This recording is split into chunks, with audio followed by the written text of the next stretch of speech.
오늘 제목은 은혜를 입은 자의 실종이라는 제목으로 에베소서 2장 1절에서 10절 말씀을 가지고 함께 나눠보도록 하겠습니다.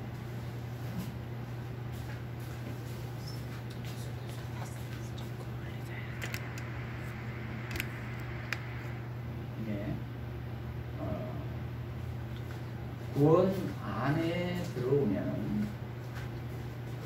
우리가 얼마나 과거에 심각한 사람이었는지를 잊게 되기가 쉽습니다.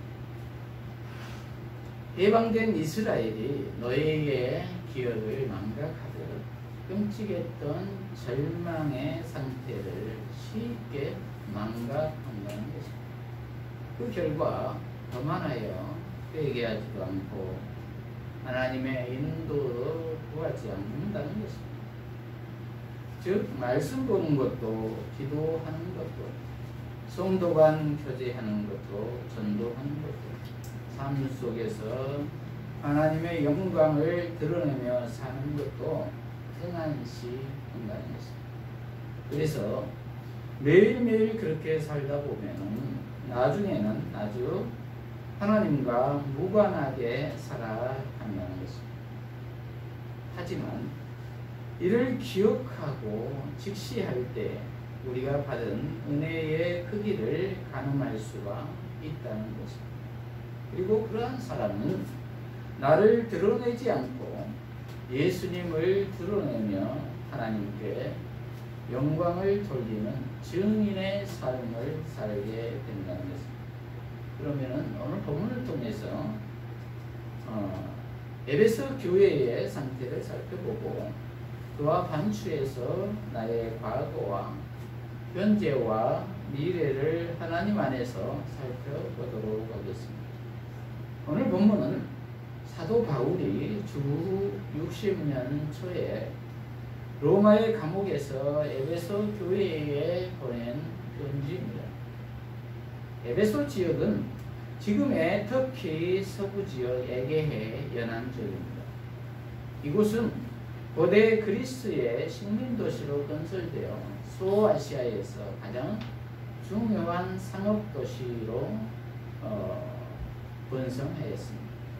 이후에 페르시아의 지배를 받으면서 일시 쇠퇴하였다가 기원전 4세기에 알렉산더 대왕에게 정복된 뒤로 새로운 에베소가 건설되면서 헬레니즘 도시로 부흥하였습니다. 그 기원전 2세기부터 로마의 지배를 받으면서 아시아 속주의 수도로서 지중해 동부 교역의 중심지가 되어 전성기를 누렸습니다. 그래서 기독교 역사에 빼놓을 수 없는 중요한 도시로서 대표적인 것은 유네스코 세계 문화유산으로 등재된 아데미 신전이 있습니다. 이 아데미 신전은 주전 4세기에 세워진 세계 7대 불가사의 중에 하나인 아테네 파르테논 신전의 4배에 달하는 크기로 위용을 떨치고 있습니다. 이 아데미 여신은 그 도시의 수호신으로 에베소 교인들의 정서적 배경에 크게 자리 잡고 있었습니다. 아데미뿐만이 아니라 에베소는 신들의 성지이기도 했습니다. 그래서 신전들, 마술, 그리고 토속신앙은 거대한 종교적 혼합주의를 양산했습니다. 그래서 바울은 3년을 머물며 쉼없이 눈물로 교회를 세우고 복음을 전합니다.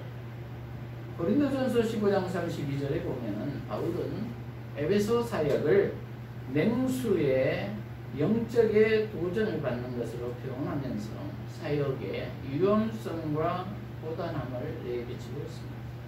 그것은 그들이 풍요에 젖어 혼합주의적 신앙으로 부패되어 있었기 때문입니다. 그래서 성도들인 유대인과 이방인들이 서로 하나가 되지 않았습니다. 그래서 바울은 로마의 감옥에 있으면서 성도들이 기독교인으로서의 바른 정체성을 가져야 할 것과 그리고 그리스도 안에서 하나가 되어 한 몸, 즉 교회를 이루어야 하는 것을 가르쳐주기 위하여 편지를 씁니다. 그 중심 내용은 하나님의 경륜과 비밀에 대해서, 그리스도의 사역에 대해서, 성령의 사역에 대해서, 그리고 교회에 대해서입니다. 오늘 본문 배경과 줄거리를 살펴보면 바울은 1장에서 구원을 위해 예수 안에 행하신 하나님의 놀라운 역사를 찬송시와 기도에 담아냈습니다. 그리고 오늘 본문 2장에서는 믿음으로 말미암아 은혜를 얻은 성도의 구원에 담긴 영광의 풍성함을 묘사하고 있습니다. 그 능력이 그리스도와 동일한 과정을 따라 성도들 안에서도 역사한다는 것입니다. 이를 위해 우선 성도의 구원의 전후 명함의 차이를 한 문장 안에서 만들어냅니다. 전체적으로 허물과 죄 가운데 행했던 이전 삶과 예수 안에서 행하는 새로운 삶이 대조를 이루며 잘 짜여진 문화 구조를 만들어내고 있습니다. 그리고 구원은 예수 안에 역사하신 하나님의 능력이 성도 안에 역사한 결과라는 것입니다. 그래서 바울은 성도의 구원이 갖는 의미를 예수 안에서의 하나님의 사역에 투영해서 설명합니다. 그리고 하나님이 과거 허물과 죄로 죽었던 성도들을 살리시고 하늘에 앉히신다는 놀라운 선언이 등장합니다. 이것은 하나님의 긍휼과 사랑으로 구원 얻은 성도가 예수와 연합하고 그 영광에 참여하는 존재로 부름받았음을 강조하고 있는 것입니다. 그러면서 구원은 전적인 하나님의 선물이다라고 말씀하고 있습니다. 그리고 1장 20절에 보면은 하나님이 그리스도를 죽음에서 살리시고 마침내 하늘 보좌 우편에 앉히셨다는 것입니다. 동일하게 성도들을 죽음에서 살리시고 하늘에 앉히실 것이라는 것입니다. 그래서 바울은 죽은 자를 살리신 하나님의 능력에 지극히 크심을 설명하기 위해 허물과 죄로 죽었던 과거 성도들의 실상을 폭로하면서 출발을 합니다. 첫째로 진노 아래에 있었던 과거의 삶, 진노 아래에 있었던 과거의 삶. 1절에 보면은 허물과 죄로 죽었던 너희를 살리셨도다 이렇게 시작합니다. 허물과 죄는 무엇입니까? 구체적인 모습은 2절에 세상 풍조와 공중의 권세 잡은 자의 압제 아래에 사는 것이라는 것입니다. 세상 풍조는 사망이 지배하는 시공간을 채우고 있는 정서입니다. 거기서는 사망이 왕노릇을 합니다. 공중 권세 잡은 자의 정체는 사탄입니다. 그는 인간을 죄의 권세 아래 속박하고 하나님을 거역하는 불순종의 아들들, 자녀로 삼습니다. 그리고 그들 가운데에 역사합니다. 그 결과 인간은 늘 썩어 없어질 육체의 탐심의 노예가 되고 육체가 열망하는 대로 이끌리며 사는 진노의 자녀들이 됩니다. 이것은 앞서 1장 5절에서 바울이 말한 구원 얻은 성도가 하나님의 자녀로 입양되는 것과 강한 대조를 이룹니다. 여기서 육체는 다만 물리적 차원을 넘어 하나님과 단절된 인간의 비참하고 유한한 삶의 모든 영역을 의미합니다. 그것은 신적 조명이 완전히 차단된 어둠의 상태이며 하나님과 단절된 인간의 비참하고 유한한 삶의 모든 그것은 지혜와 계시의 영의 부재로 의한 하나님에 대한 영적 무지의 상태라는 것입니다.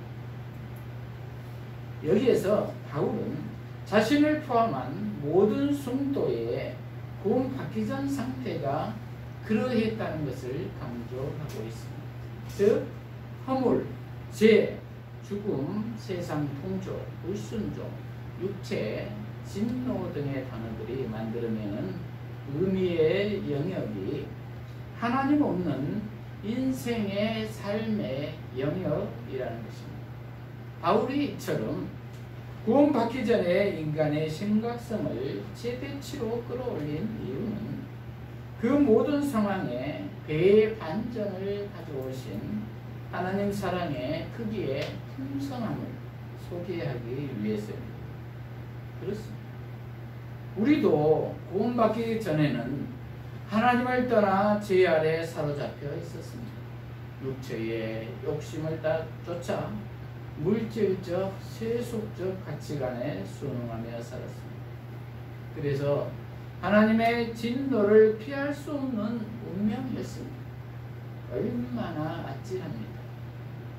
그러므로 우리의 회개와 믿음은 과거의 끔찍했던 삶을 직시하고 인정하는 데서부터 시작되어야 할 것입니다.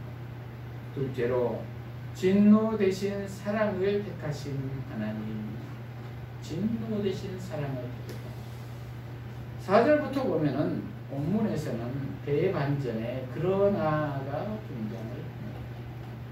그러므로 4절의 위대한 선언은 그러나 하나님이로 시작합니다. 답 없는 인생에게 유일한 답은 하나님이시라는 것입니다.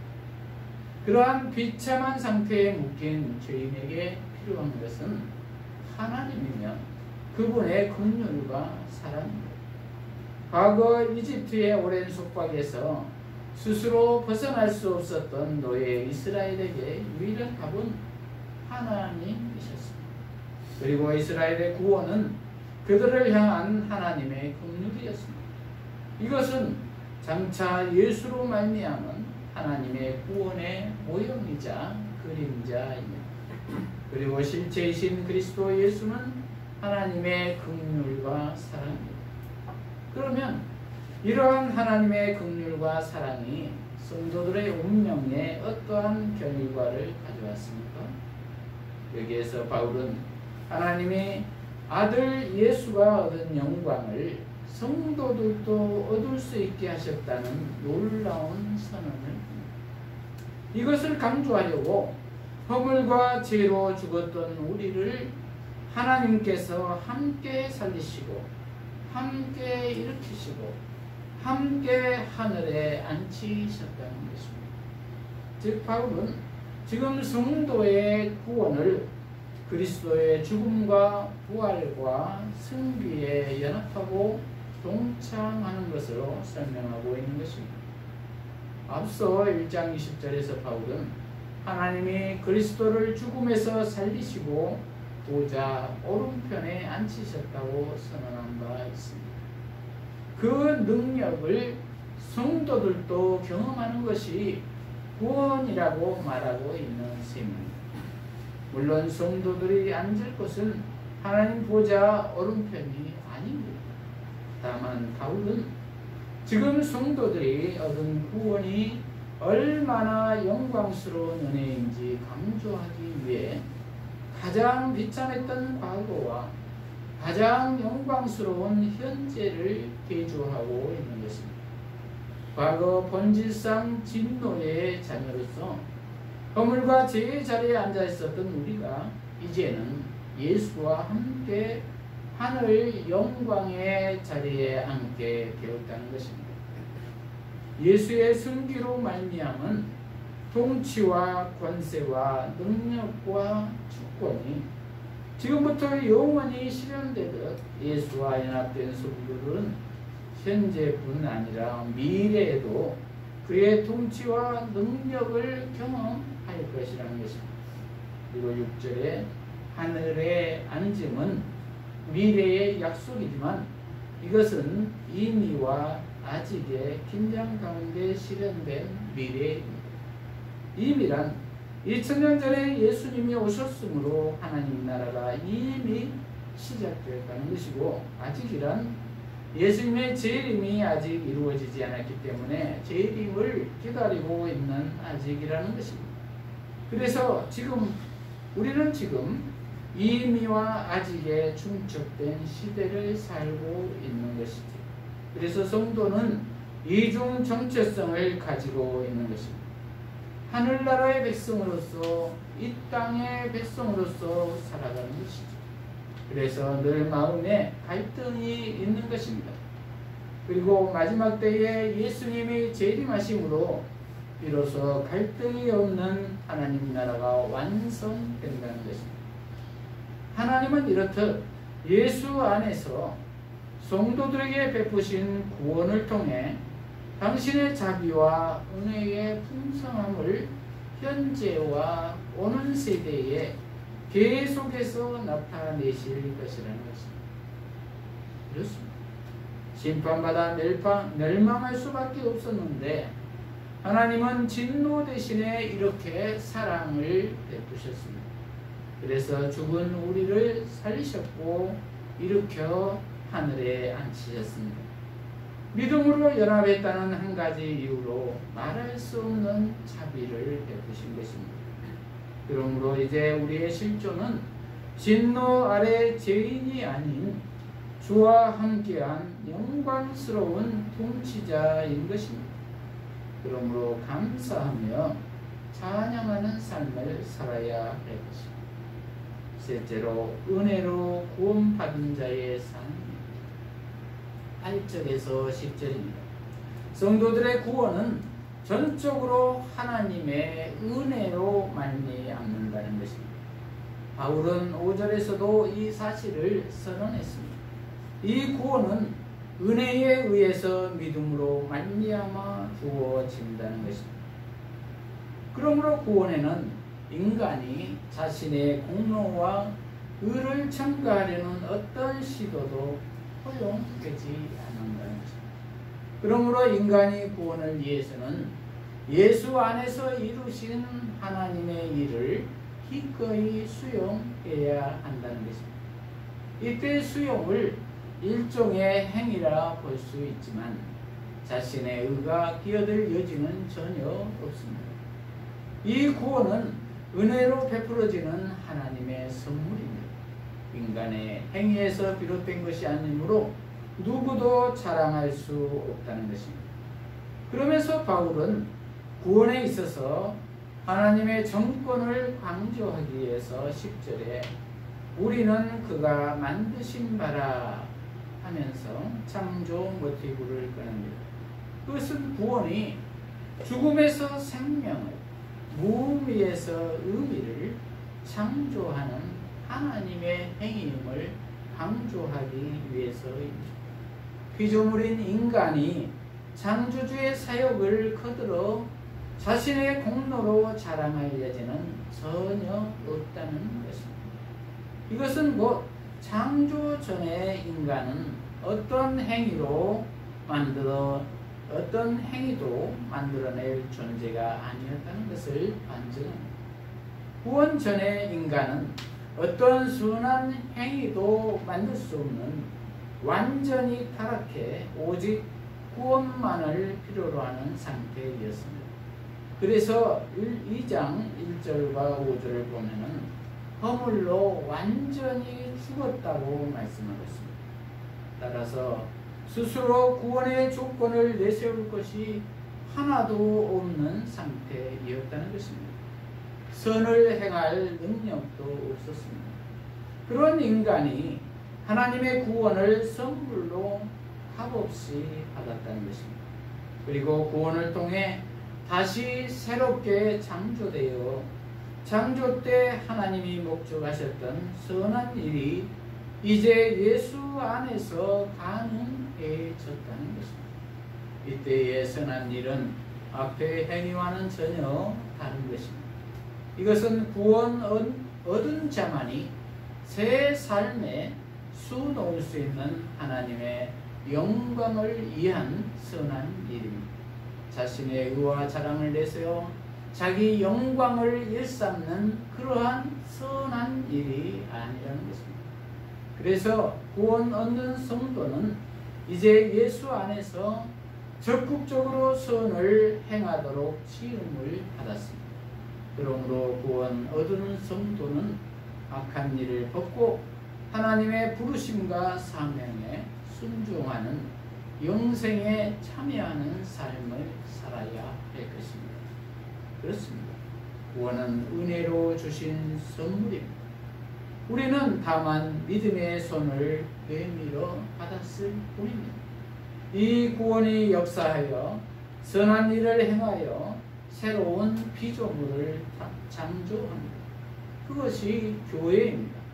교회는 예수님이 머리 되시고 우리는 그의 몸입니다. 그래서 하나님께서는 교회를 통하여 영광을 받으십니다. 그러므로 내가 예수 안에 있으면 내가 곧 거룩한 하나님의 성전이고 교회라는 것입니다. 하나님이 임재하시는 처소입니다. 그러므로 교회는 죽을 운명의 죄인들을 불러 선한 일로 영광의 하나님을 드러내게 하려고 두신 하나님의 작품인 것입니다.